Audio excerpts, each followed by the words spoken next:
అనకాపల్లిలో మరో డ్వాక్రా మోసం వెలుగు చూసింది. బ్యాంక్ ఆఫ్ ఇండియాలో డ్వాక్రా మహిళలతో దొంగ గ్రూపులు క్రియేట్ చేసి ఏవో నజీనా 80 లక్షలు కాజేశారు.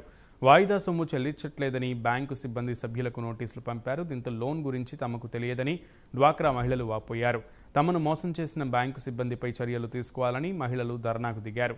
ఈ మేరకు అనకాపల్లి పిఎస్లో ఫిర్యాదు చేశారు.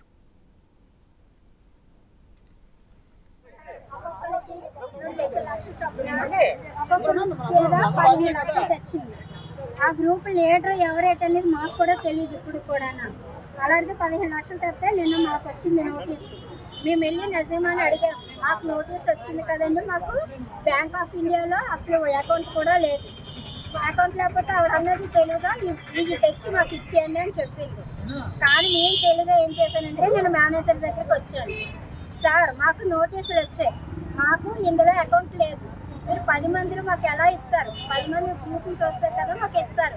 అలాంటి బ్యాంక్ ఆఫ్ ఇండియాలో అకౌంట్ లేదు. అసలు ఒక్కొక్క గ్రూప్లో ఇద్దరిని తీసి ఫేక్ అకౌంట్ క్రియేట్ చేసి ఫేక్ గ్రూప్ని పెట్టేసి 20 lakhs లోన్ తీసేస్తున్నారు. అలా 2022లో లోన్ తీసుకుంది, ఇప్పటికి వచ్చి 2 లక్షలే కట్టింది అందులో అమౌంట్. ఇప్పుడేమో మాకు నోటీసులు అందే.